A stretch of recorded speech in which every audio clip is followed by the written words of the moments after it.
Excellent, and welcome to the TED Summit online conference.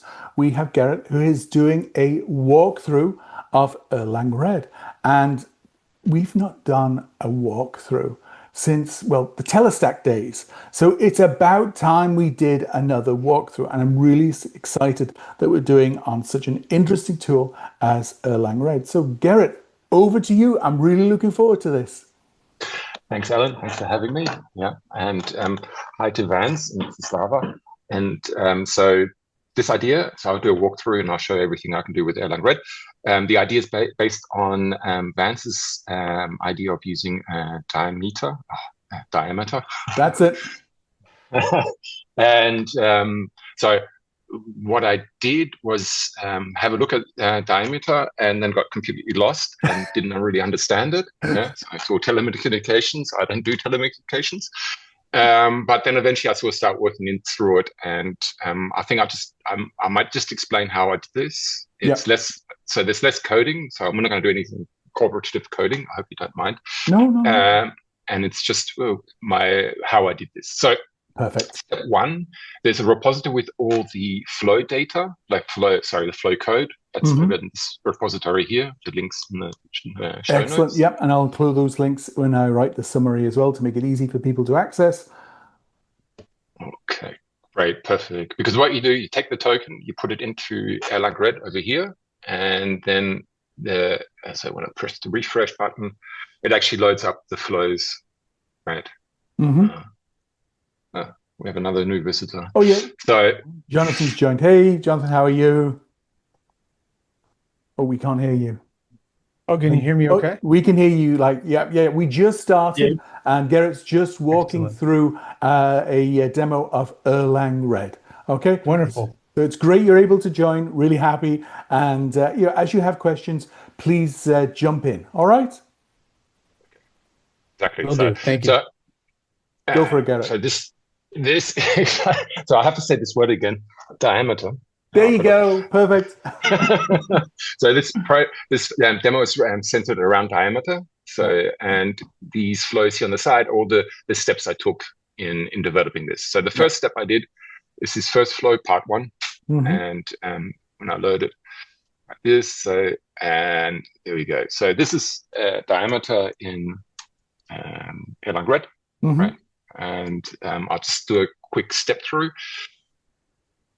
That's all the debug. So these things over here are just the modules, right? So this is basically, let me just go through, show the code. So here, there we go. So down here's the information to the flow. Yeah. And this is from OTP. So this example here in the OTP Erlang repository. You can all see that.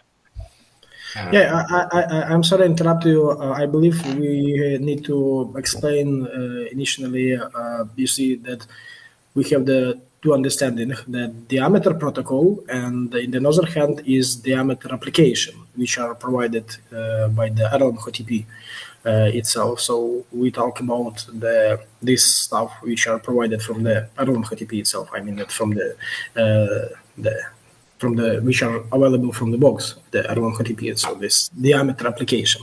Yeah, and this diameter application, Gerrit will be provide as the demo for the building the flows itself, right? Exactly that. I'll be using the diameter application and also extending the protocol to add new messages as well. So that's also part of this demo. So, but let me just go back to the start. So the start is this. This is what I started with, these 5 lines or 6 lines here. And basically what I did to bring them over to Erlang RED was to include the modules. So these are the modules from that example. All I've done is rename them from server to diameter server and diameter client, right? And here in this function node are those 6 lines, right? So that's the start of the whole thing. And now if I have luck, it should actually work when I press this button here. Here we go. And payload is error, no connection. Okay, that's the way it is, because then it works the second time, right? And there's the example that's in the at GitHub, right? So it sends an ACA sorry, it sends an ACR and returns an ACA, and that's defined over, where is it again? Over here, I think. I get confused. Anyway, so that's the example. There we go. Yep. That's the example code, right? So that's all I did to start with. Yep. And I go, okay, that's great. That doesn't look very flow-like. It's like, what's not very visual.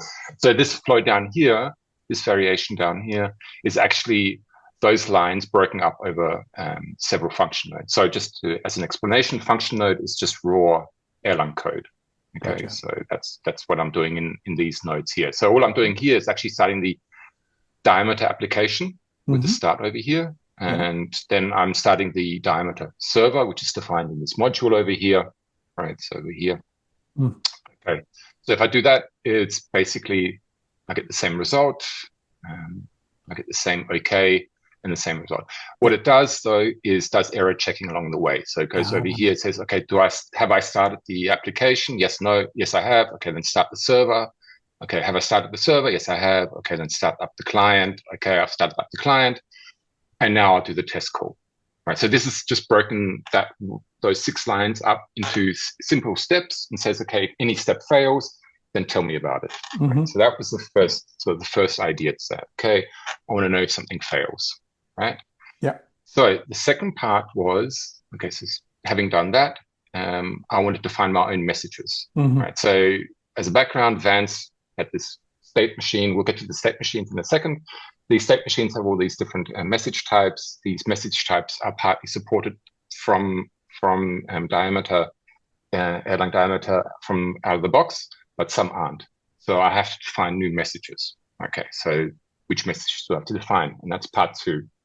So that's the part 2. So I can load that up, right? So that's the next flow, right? So that's this flow again. It looks very similar because it's basically taken off the first flow, right? And it basically defines a new flow, right? Or a new message. Basically, okay. Okay, wait a minute. I was going to do a screencasting or, wait a minute, 1 second. Right, there. Just to show my keyboard shortcuts. I'm just going to have them over there. So this is the second flow, right? Okay, and here we go. It has output here. Okay. Now, yeah. So these are the new message types. So we have a RAR type, and we have an ACR type, and these are all the answers, right? Okay. And these happen over here, right? There we go. So this is the STR request, right? Here. Okay. So this call calls diameter client 2. That client has a STR call, right? And that's defined over here in the new client, right? So this client over here. So what I did was extend the old client and added 2 new calls. Again, this is all just Erlang code. This is nothing special. This is like, okay, I'm just extending the module with a new function, STR call and RAR calls, right? So these are my new messages I'm triggering. Okay, so I thought, well, that's great. This works perfectly, right? But I still needed some more calls. And basically what Vance wanted was the AA and AR and AAA calls, right? And these calls, right, are in RFC 1755. But okay, so I was like going, oh, okay. So why aren't these calls included in the base implementation? Well, they're not. They aren't. Yeah. So if I could just offer some clarification on that, like as Slava said, when we're working with diameter, we're talking about diameter applications, and the diameter base protocol defines the messages, the format of the messages, and it's very extensible. And so diameter is used in a network. So we have diameter agents at the edge and diameter routing agents, which are moving messages between other nodes. And so the base protocol accomplishes all of that. And then we have application specific protocol extensions that go on top of that, and so they're published as separate RFCs or documents by other standards organizations like 3GPP or ETSI or something. And so here we've looked at the the first application, which is actually part of the base, is the accounting record. So that's really for like charging records.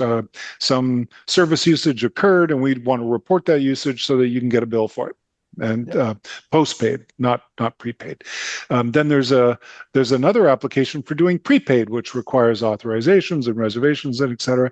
And there's a whole bunch of these different diameter applications for specific activities, a bunch of them created by 3GPP, like the extensible application protocol used in Wi-Fi enterprise, for instance, and then 3GPP have all kinds for the internal parts of the evolved packet core. Yeah. And so when we talk about a diameter application, we're not talking about a software application as you would normally think. We're talking about an application of the diameter protocol to a specific use case. And so a diameter application defines some specific messages. And here, the diagram you just showed was a AAA application. Exactly. Yeah. So that's sort of like my understanding slowly over time. When I started, I didn't have any understanding of this at all. So thanks for explaining that. But okay, so the step up is the authentication. I think the AAA is the authentication part, right? Yeah. Yeah. Okay. So that was the next step. So how do I do authentication? And so that's the third part here, and that's defining separate new messages in diameter, right? So and that's done via a DIA file, right? Basically, you take the definition from the RFC, as I understand it, right? So from here, there's definitions for these message types, right? Wherever they are. Down here. So this stuff here, right? And all I did was take that and put it into a separate template. Gotcha. Right? So that's so we refer to that as a dictionary. So you have an application will define a dictionary, and then dictionaries can be imported in many systems. And this is the diameter, by the way, is just radius twice as good. Right? That's a math joke. Yeah. And so it extends all of the things that are in radius and adds a bunch more. So in radius, you have extensible dictionaries, and diameter you do as well. That's what the dia file is. Gotcha. Okay, yeah. So this is the dictionary, and it took me a while to get to this point. So this is sort of like, trying things out, and then suddenly I discovered, okay, I need to find these messages. And so then I got to these messages, and I defined them here, right? So, and I defined them within Erlang RED, right? So all this stuff is done within Erlang RED, right? Mm-hmm. So then I defined all these different new messages, right? So all these AA and then DPR and stuff like that, and etc. PP, right? Mm-hmm. So they're all redefined. All the standard ones I had to redefine as well, right? The RIR and all these. But then I did that, and so here's the complete definition, right? So it's a complete dictionary. Cool. So, right, and from that there's the diameter C compiler, so the diameter compiler, which generates a Erlang file from that, right? And so I actually included that in here. That's this flow up here, this group up here. When I press this button over here, it actually generates the Erlang file. So it generates a new node. And that file is a codec. It's a codec. It's the Erlang code for the diameter file. It changes the diameter protocol binary into Erlang terms. It doesn't do anything other than that. It's a pure codec. Exactly. So that's done inside Erlang RED. So point here, we're doing metaprogramming here. So I'm generating Erlang code, including it back into Erlang RED, recompiling it, and it works. Okay, so are you doing codec encoding decoding with that? I'm just doing So exactly. So that's the next step. I'll show how that's done. Right. So that's first I generate this module, right? And then over here, you were back to the original modules that I started with. And in there you can define the dictionary, right? And then I have to find my dictionary here.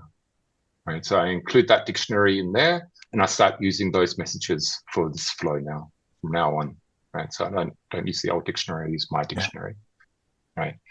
And so what that looks like is that I have here, so these requests here. So now I've created my codec here, or my module.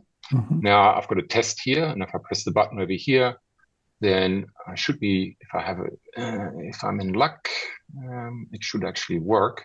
Probably not, as usual. Oh no, it did work. Here we go. Yay! So what these three nodes over here are, they're assert nodes. So they actually assert a specific value on a message, right? So this is an AAA request. Oh, yeah. So we call it an AAAR request here, right? So this is there.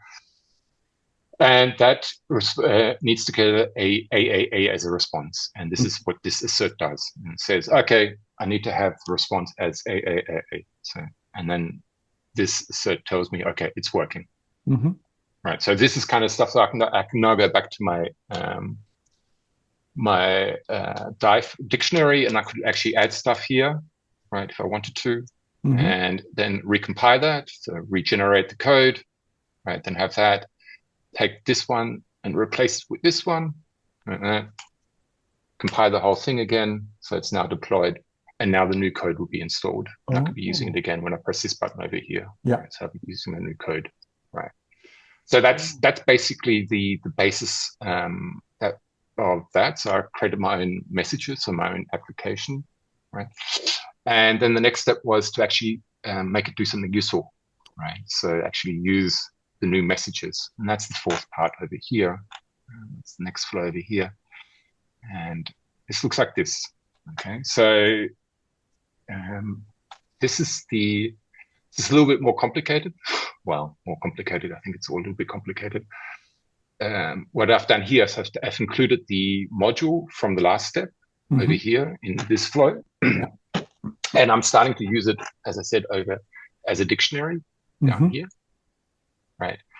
And what I've done now in this flow is actually define responses, right? So down here, I've actually defined specific responses for specific messages. Gotcha. Right? So this is a callback module, right? A big pardon? Okay. This is module. Yeah. This is callback module. Yeah, for the exactly. Yep. So this is the callback module. Exactly. Right. And the client also has specific messages, so I can send these messages here. Right. So I've just called it send message for the specific types, the specific requests I want to do. Right. Okay. And what I've also done is here create a little bit more debugging. So these modules here, what they do is actually allow debugging to appear on the debugging panel on the side here. Right? So one thing I've noticed, and when I was doing this, was that a lot of debug information was turning up in my console, like where Erlang RED was running, and not in my debug panel. So I've still got something to do, a few things to be able to do to ensure that debugging messages, I/O format, and all this kind of stuff ends up here in the debug panel. Right? Gotcha. So that's not perfect yet at the moment. Okay, so this is the flow from the very first example. This is just starting up the diameter application. Now if I press this button here, there you go. I get two of them work, and some of them 4 don't work. And that's only because the diameter, what I've noticed is that the diameter application takes its time to warm up, and then if you send too many messages, then I don't know. I didn't want to go into details because I didn't want to spend too much time dissecting diameter. I actually just wanted to get it done. So again, this is the same idea here. I send different types of messages. Yeah. So different types of requests. And then I have these assert modules to test that I actually received them. Now if I press this button, then they sometimes work and sometimes don't work because the peers are up and sometimes they're not up. And anyway, it's not important. It does work. Trust me, it works. But this is impressive. I mean, being a diameter noob and doing all this, oh my. Yeah, well, yeah, halfway through I thought, no, this is too difficult, just give up. And I thought, no giving up here. So anyway, I remember. this, I sort of remember debugging a PPP plus radius application in a telephony closet somewhere. This looks a lot simpler. if I could also comment on diameter implementation in Erlang, I often got the error encode, and I was like, okay, so what is not being encoded? It's like, I do have a question about that because you say Vance said codec, and when I think codec, I'm always thinking about media. But this is when you say codec, you have a dictionary of the RFC messages, right, for the diameter protocol. And when you mention codec, that's not media. That's the encoding and decoding of the messages. Am I understanding that right? Yeah, it's a generic term, Sure. encode, decode, right? Yeah.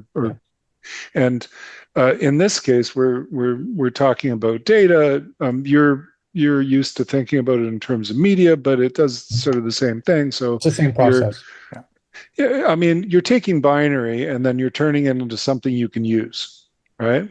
And so here it takes binary and a binary stream off the wire, and it turns it into Erlang terms. So then you can use the Erlang programming language, the Erlang functions to deal with those terms.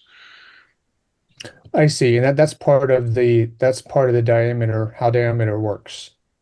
It's sending data in binary, and then you're decoding it into text, or well, there's not really any text per se. It's going directly into Erlang terms. So those are a combination of integers and binaries and booleans and etc. But see, the first part of the problem is that you've got the network, right? And so we're going to do this stuff over TCP. We can also do it over SCTP. That's supported by OTP, which is the stream protocol, which is very telco specific. Most people don't use it. But anyway, I mean, use TCP. So you're going to open up a TCP port and listen on it and receive and accept a connection. That's just general stuff. Yeah. But after you've done that, now you've got to deal with the payload, right? And so you've split the problem into a codec or a bunch of different codecs for different layers of the protocol, and then the procedures that are managing the handling what to do with that, right? And so here with this application, with the diameter application, you're taking a specification like from 3GPP or IEEE, or sorry, I meant to say IETF, and then you're getting a machine readable file and you're putting it into this dictionary file, and then you compile it. So this is machine readable code. That's what we're looking at here, this dictionary. The syntax of this is taken out of the base RFP. Yep. And so then you run this through a compiler, and what you get is a codec. So this describes how to do that. It describes the information model or the data model technically of what's on the wire, and so you can encode and decode. But then what OTP provides is the protocol stack, and that's all the procedures, right? So I said you can have diameter routing agents, and it can act as the router, and it'll just take care of messages that come in that are bound for somewhere else. It'll send out to the other place, what he showed you earlier was he defined a diameter service, and he defined the diameter applications that are going to be supported, and multiple diameter applications can be supported by a service. And then what the OTP stack will do is when a message comes in, it will recognize which diameter application that particular message is, and then use the correct codec to decode it. And then part of the service definition is what to do with it next, right? So you've got a callback module to call. And so it will automatically, for every message, it'll just call your callback. And so really all you have to do is write a fun that receives the message and does something with it.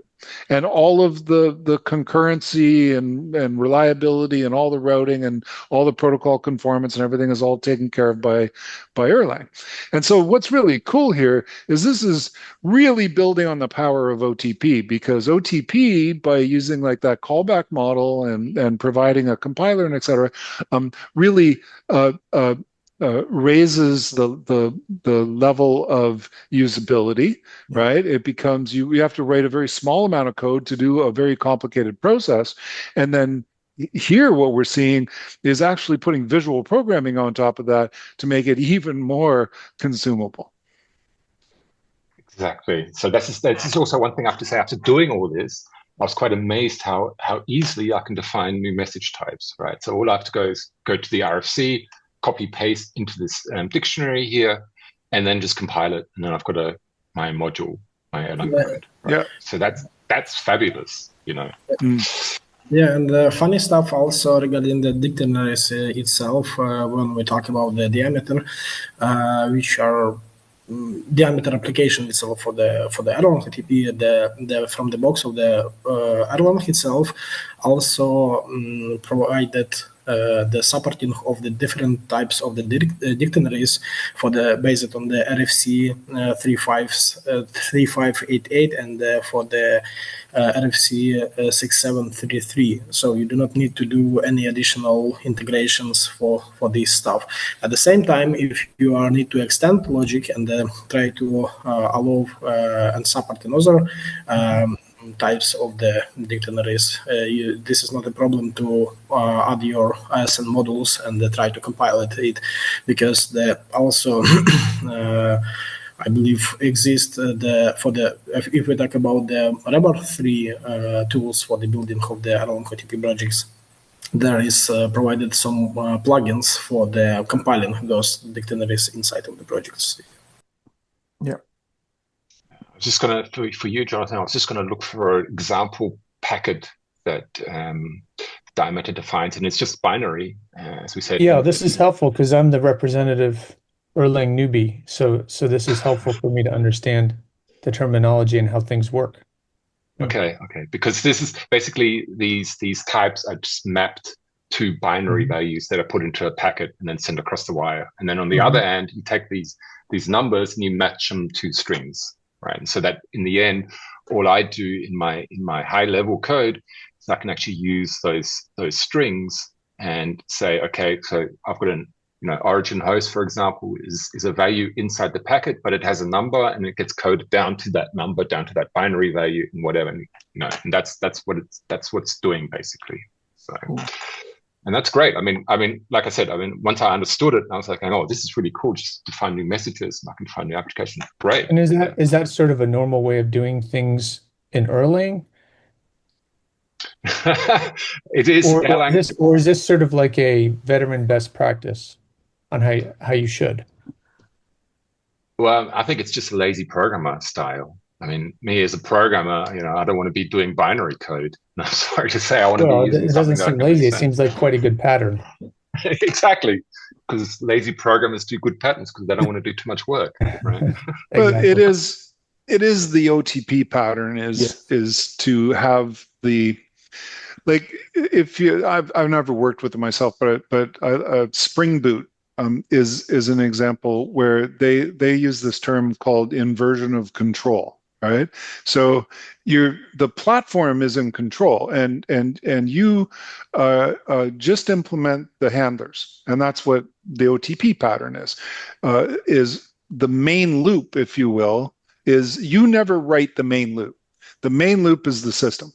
And so all you're doing is are writing callbacks, which are functions that get called by the system at the appropriate time, and then you can call functions, and the combination of that builds systems, and all the concurrency and all the system level stuff is all taken care of by OTP. Cool. Comes for free. Exactly. So yeah. I like it. I have the question to the Gerrit. So basically, right now in your flows, provided the diameter client, diameter server, client callbacks, server callbacks, and I believe relies should be somewhere. This is the gen server of the access. Okay, so how it's integrated right now, how the implementation in the code level is looks like for the Erlang RED. So you basically put these modules inside to the, let's say, like make a fork of the Erlang RED, put these modules inside of the Erlang RED, or something else. These are all in the underlying Erlang process running Erlang RED. So all these modules are actually defined in that, and I'm using server here. So this is the server log here. If I was using the Docker image, I could actually use the Docker shell or the Erlang shell and access these modules, right? So these modules, when I compile them, when I deploy them, like when I deploy this flow here, like this, I'm sending it off to Erlang RED. That's going to the Erlang machine, right? And it's compiled and it's running in that Erlang machine, right? So I can access this on that shell, or I can access this in here. These are all they're all modules inside that one process, or not the one process, but whatever you call the Erlang machine that's running this this code here. So this is design time activity, yes. Right? No, and runtime activity. Sort of both. Well, I see you pushing a button to start things. So yeah, that's runtime, right? But you're putting this together, but then it's being executed by the Erlang node. Exactly. So yeah, good point, Vance. Thing is, if I move stuff around here, right? So bloop, bloop, bloop, whatever, then I'm designing, and it's the deploy button up here is on. So it means that what I've got here in the editor is different to what I've got on the server. Right? And when I save it, right, I deploy it off to the server, and it gets compiled and it gets set up there on the server, and it starts running. Right. So now this is what we see here now is actually also running on the server. Right. So indeed, it is in a certain sense design time, but also as these logs here, the debug logs are also what's happening on the server right now. So this is one thing that I'm differ from Node-RED, and what Node-RED tries to avoid is to have Erlang or Node-RED being a dashboard, like a dashboard into the server to show what the live server is doing. Erlang RED doesn't care. So I don't care. It's actually showing me the live server at the moment what's doing, and these status images or the status messages here underneath these nodes here, this start and stuff like that, is the actual current state of those nodes on the server, right? So I've got a mixture here. Okay. And so yeah.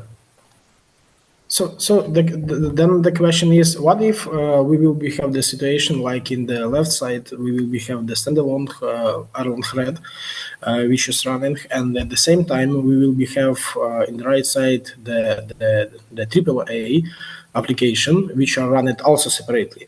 So how we can how the Erlang RED can be connect and deal with this, standalone application of the AAA, like a diameter and the radius, or only the diameter application will be run at whatever.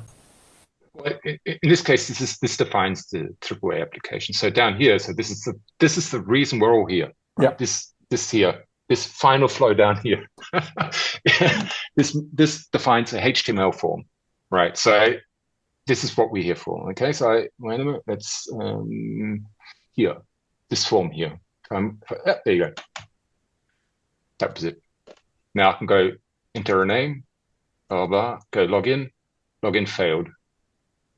And over here, it says idle, right? So this is actually, well, should it be saying idle? It should be saying, no, it should be saying idle. When I so I go login, cancel. So what I'm trying to say is that, so this is the HTML form. So this is the client down here, and the client is now on pending, right? And that means it's done a state change because I've tried to log in. I've sent an AAR request. It's gone to, okay, now I've got to wait for, authentication. So this form, if I then go type in, this is the username, user allowed, right? And I log in. So now I'm logged in, and now it says I'm open. So the client state has gone to open. Yeah. Right. So the state changes happened. I've identified myself. The client says I'm in. Right. Cool. Right. And now if I go log out, I'm logged out, and state's back to disconnected. Right. So this is important because I say, okay, log out. I disconnect the session. I send in. Oh, this is wrong. That should be an ASR request. Right. So that should be there. It should be SAR saying, okay, I want to end my session. Right. So, and then it goes to disconnect. Now, if I go back to log in, right, I log in again, I say, okay, user allowed. So I'm using the same user, the user that's supposed to be allowed, right? And it goes, it goes to enter a password. So I enter a password.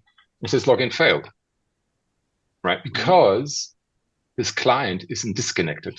It's not in idle. So the state change has gone down to disconnected, and it's not gone back to idle, right? Because that's the client. So that's the AA application, right?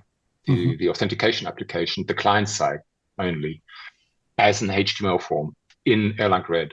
So this is basically, this example here is the accumulation of all those different steps. Yeah. Right. So I've created my own messages here, right? So I create them, and then I have the state machine here, which controls how I'm working, right? How the client is working, and it's all down to this, right? That's it. That's the whole thing. That's like 2 weeks of work here, right? Right. And this is the original use case for the Radius protocol, which is the remote access dial-in user service. Yeah. And so it started with universities, which were one of the few places that had the internet, and they would have rooms full of terminals, and you'd sit down at the terminal, and the terminal just has like an X25 connection into a terminal server, and the terminal server has a network connection, and but it's all dumb, right? And so when you went to log in at that terminal, the terminal server would use the Radius protocol to talk to a computer in the accounting department to find out whether this student should be allowed on, and then allowed that central computer to control all of those terminals. And then secondarily, they put accounting on as another application, so you could, not let him on when he used too much time, or send him a bill or whatever. And so this application is exactly the first application. That HTML form is your user, that's your terminal. Yeah. Exactly. It's my Hello World program for time meter. Right. Yeah. So, but I'll go in reverse now and just explain what happened here, right? So the user identification, so this is again the callback, the server callback has a little bit of logic down here. This is the entire logic for the user, right? So this is identifying the user. And so this username, user allowed, is here. And it sends out the result code 2001, right, which is successful in diameter. Right, and that actually is, so the point is, I am actually using the diameter protocol. I'm not faking anything, right? But the user identification at this point here, I'll be going off to some sort of server or some database, checking the username, going, yeah, blah, blah, blah, whatever. But that's just not done here. Okay. But that'd be the place to do it, right? And I was talking about the state machine. That's what also advanced. Right at the beginning gave me this diagram for a state machine, and that's the client state machine.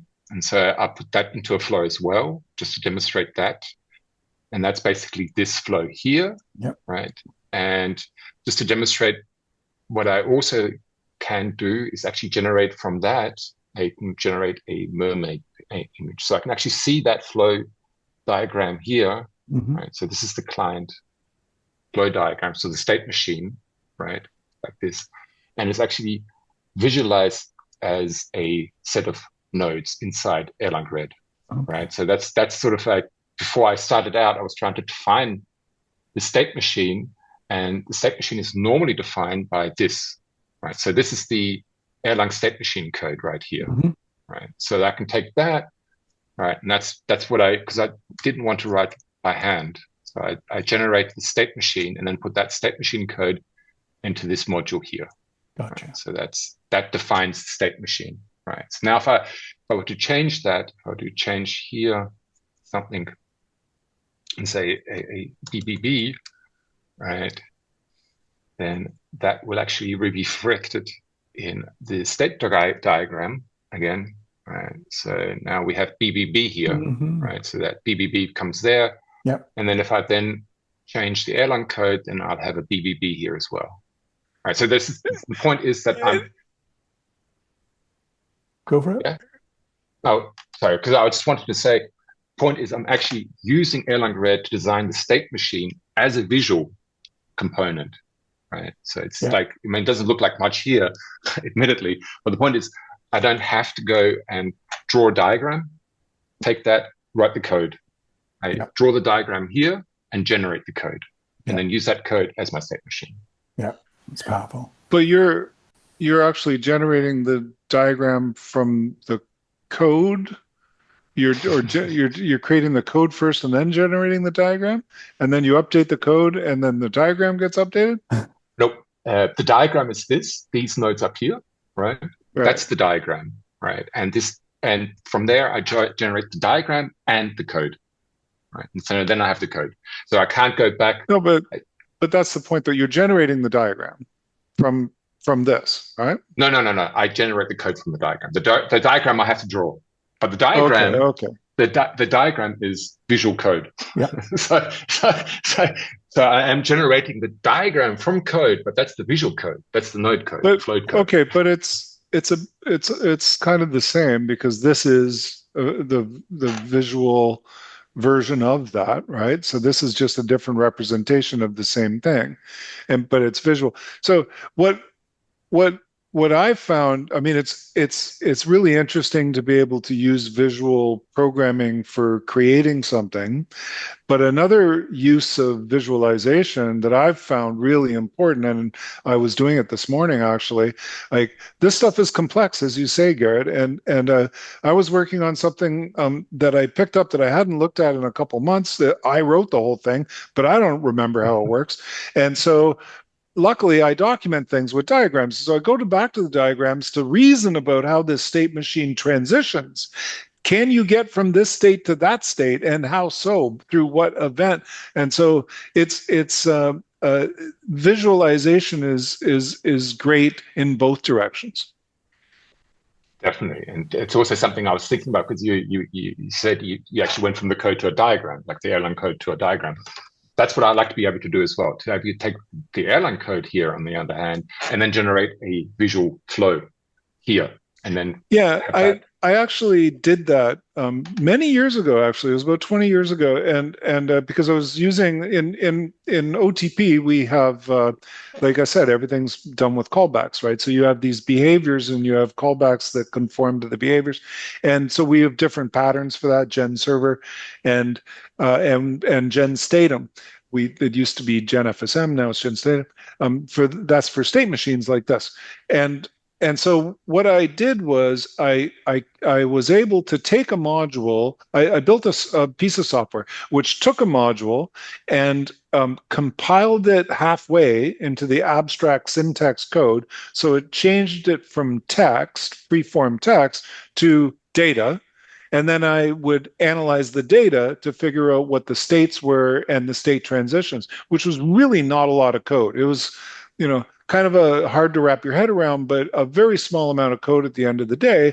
And then I would, once I've been able to just extract the data, which is the states and the transitions and the labels, then I would create a dia text file, and then you pump it into the dia program, which generates diagrams. That's exactly. I mean, programs that generate programs are the best programs, right? You can't. I mean, I love meta programming. There's exactly programs all the way up, right?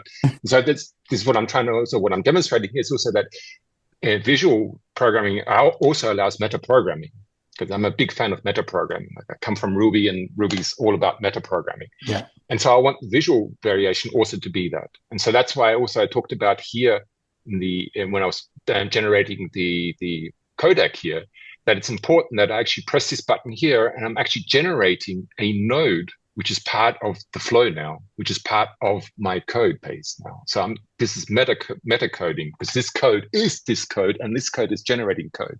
Now, if this code were to generate even more code, it'd be even better. So I'm a big fan of that. Right?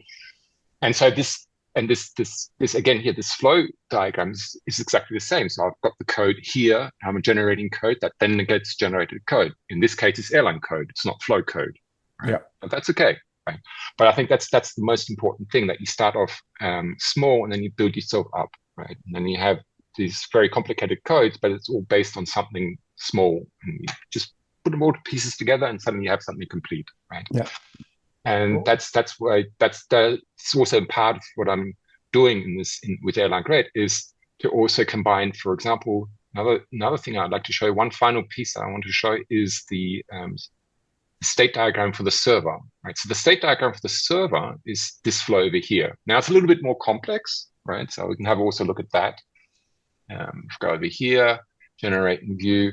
So this is the server, which I didn't implement, right? So I didn't get to that part, right? So there's a few reasons for that. Anyway, so this is basically the state diagram for the server, and you see it's a little bit more complicated, right? And so when I actually generated the code, I did the same thing. So I took this and then I just generate the state machine definition, and there it is, right? And then define this state machine here, right? So that's this, right? So done. But then I was thinking, well, how can I test it? And so then in this flow that defines the state machine, I've also got the unit tests for that state machine. So if I deploy this flow here, the server, now it takes a little bit longer because all this meta code is being compiled on the server.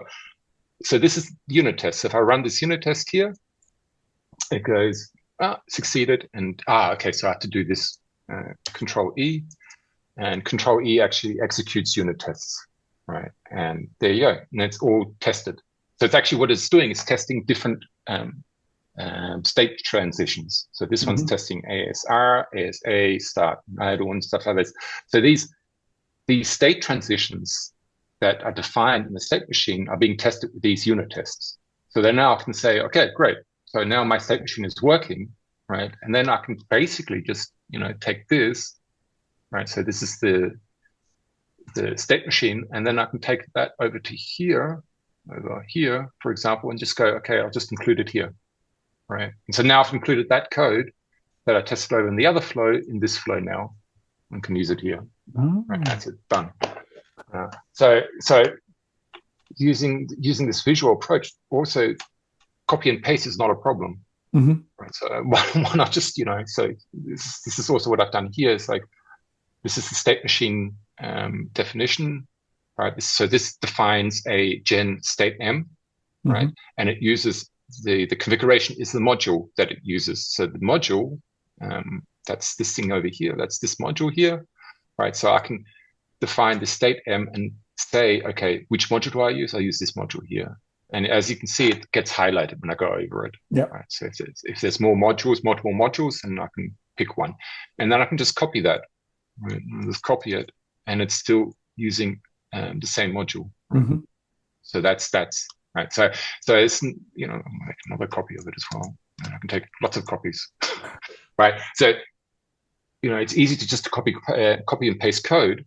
And also what I'm trying to show here is also that these flows that I created, these 5 flows, they build on top of each other, right? And they're basically just clones of each other. Yeah. Right? And then I change them a little bit, and then I extend them out again, and they're doing something else and something else and something else, right? And as I went as well, I also documented them, right? So then there's also documentation, right? So then there's these different parts here. So there's on the side here, I've also documented what I did in each part. Right? Yeah. So I remember, and others can also sort of relate to it.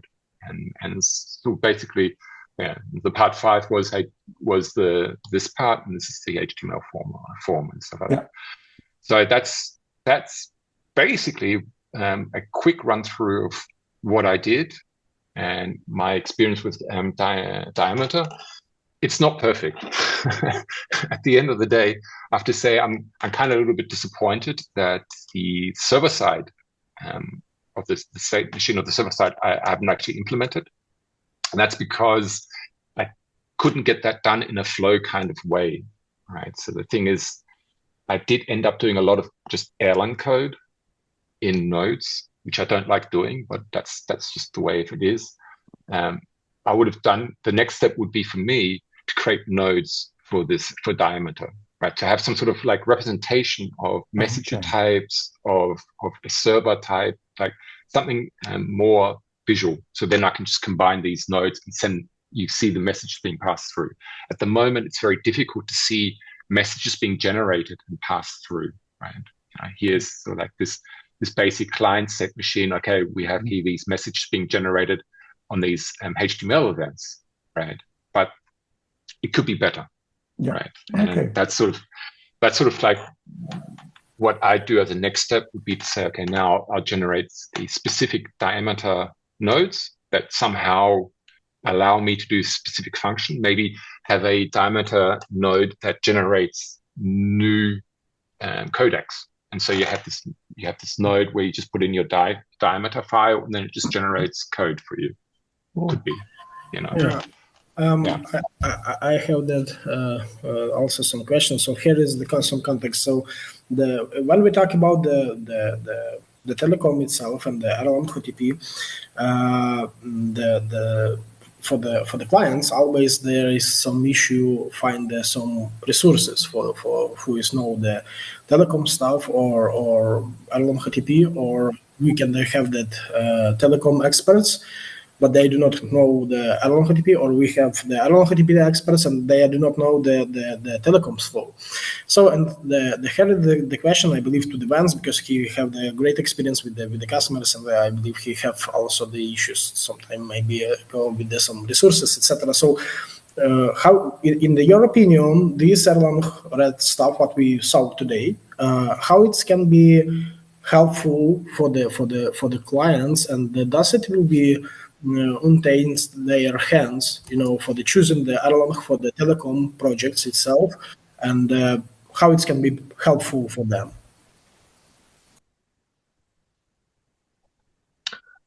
You asking me? Vance. You are muted. Vance, muted. Yeah. Oh, I am muted. Sorry. Yeah. So I think the approachability of this is going to be a real powerful thing. So what I see very practically on how you would get the greatest use and attract the widest audience and really drive value out of it quickly is in prototyping. Right, like, I mean, Gerrit likes to use the term breadboarding, right, and